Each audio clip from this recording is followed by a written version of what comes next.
नमस्कार, मैं अखिलेश आनंद हूं। स्वागत है आपका एबीपी न्यूज में। यूपी में आज से गैर मान्यता प्राप्त मदरसों का सर्वे शुरू हो गया। इस पर पहले से ही भारी सियासी हो हल्ला मचा हुआ है।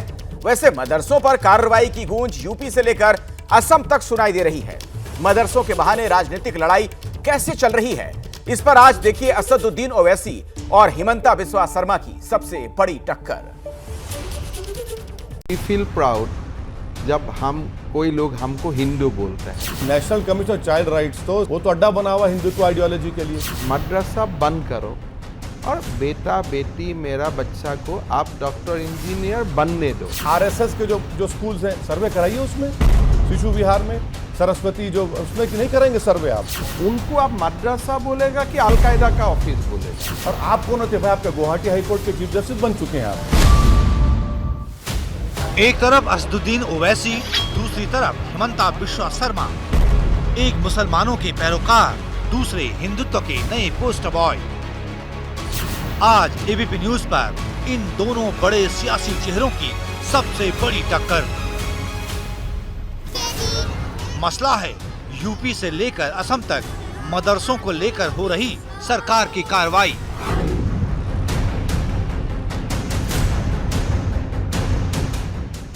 पहले सुनिए असम में मदरसे पर बुलडोजर चलाने पर क्या बोले मुख्यमंत्री हिमंता बिस्वा शर्मा, और सीएम हिमंता के बयान पर ओवैसी ने कैसे दिखाए तेवर।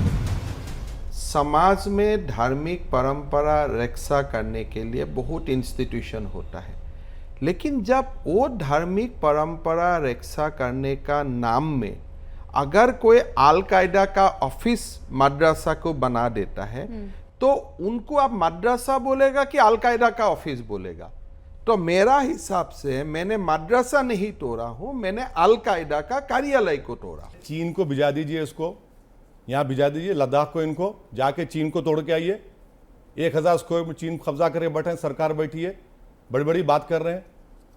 हम ग्रेजिंग राइट्स खो चुके हैं लद्दाख में। 3 साल से मदरसा है भाई। आप जिस शख्स को आप कह रहे हैं कि अलकायदा का बराबर पकड़िए, सजा दिलवाइए, मगर मदरसे को क्यों तोड़ेंगे आप? वो तो एम्प्लॉई है, आप पूरे मदरसे को तोड़ दिए हैं।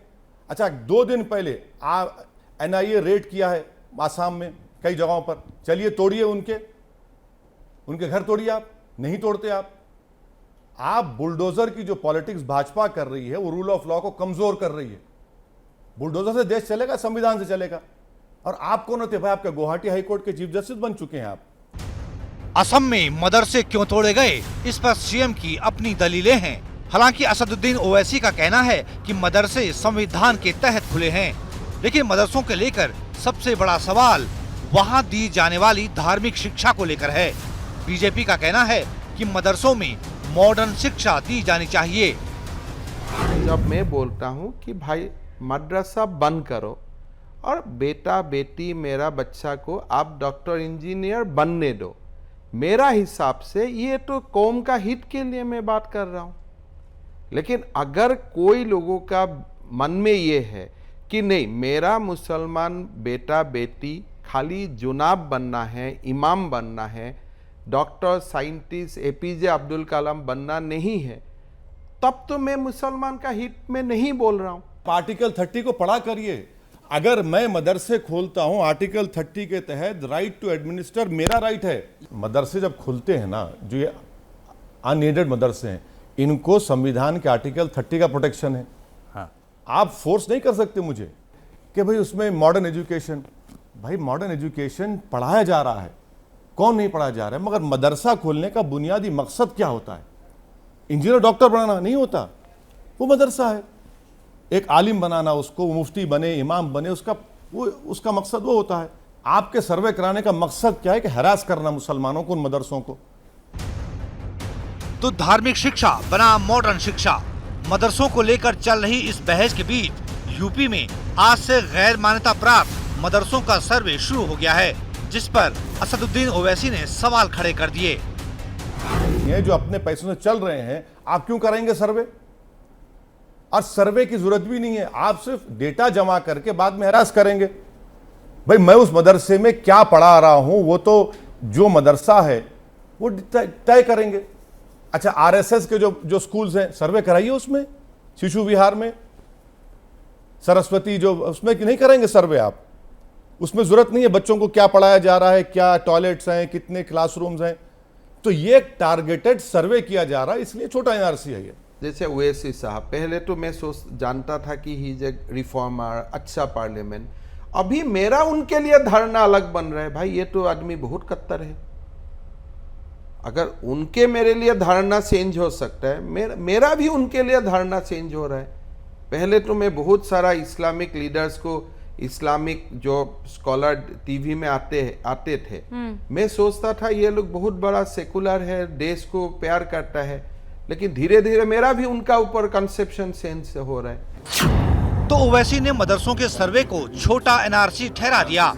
वहीं हिमंता बिश्वा शर्मा ने ओवैसी को बता दिया कट्टर। इस बीच यूपी में आज से गैर मान्यता प्राप्त मदरसों के सर्वे का जो काम शुरू हुआ है वो 5 अक्टूबर तक पूरा होना है, जबकि 25 अक्टूबर तक सरकार को सर्वे की रिपोर्ट सौंपी जाएगी।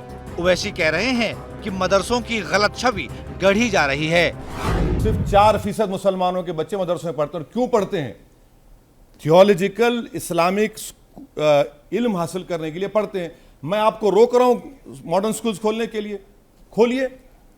और कौन नहीं खोलता स्कूल? कुंडू कमेटी की रिपोर्ट पढ़ लीजिए। प्रोफेसर कुंडू ने 2014 अक्टूबर में नजमा हेपतुल्ला रिपोर्ट दी, आप स्कूल ही नहीं खोलते।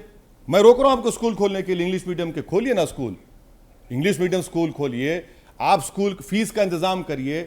पार्लियामेंट में मैंने कई मरतबा कहा, मेरी स्टैंडिंग कमेटी की रिपोर्ट जो मैं मेंबर था, हमने कहा कि मोदी जी 2000 करोड़ एक्स्ट्रा दीजिए माइनॉरिटी मिनिस्ट्री को, ताकि स्कॉलरशिप डिमांड ड्रिवन हो जाए। 4% बच्चे मदरसों में पढ़ते हैं। आप बोलते हैं कि देश के लिए खतरा, देश के लिए मजबूत। अरे भाई वो किस लिए पढ़ रहे हैं? इमाम बनने के लिए, मुझे गाइड करने के लिए। उसमें तकलीफ की बात है। तो आपको ये लगता है कि आप पैरोकार हैं मुसलमानों के, लेकिन असद ओवैसी नहीं हम भारत का है, हम भारतीय, हर भारतीय लोगों का, सबके साथ सबका विकास। और असद ओवैसी वो तो एक जो मुसलमान समाज को हमेशा कट्टर बना के रखना चाहते हैं, so that he can become MP again. आप ये कह रहे हैं कि वो निजाम की बात नहीं करेंगे तो उनको वोट नहीं मिलेगा। वो ये कहते हैं कि आप हिंदुत्व की बात नहीं करेंगे बीजेपी में रहकर तो आपको वोट नहीं मिलेगा। पहला बात है, मैं वोट तक जाते ही नहीं हूँ। तो मदरसों पर कार्रवाई की आड़ में वोट का गेम कौन खेल रहा है, इसे समझने में शायद किसी को ज्यादा दिक्कत नहीं होगी। लेकिन इस बहाने सियासत को एक संजीवनी जरूर मिल गई है। क्या मजबूरी है मेरी, बताइए। मैं अभी आपको बताती हूँ कि मैंने ओए होए होए होए नमकीन के चटकारे लेते हुए टकटकी मार के डिबेट शो को पॉज रिपीट कर करके देख रहे हैं जोगिंदर जी। इनकी तरह आप भी देखें अपनी फेवरेट डिबेट्स को रिपीट कर और डाउनलोड कीजिए एबीपी लाइव ऐप अपने स्मार्ट टीवी पर।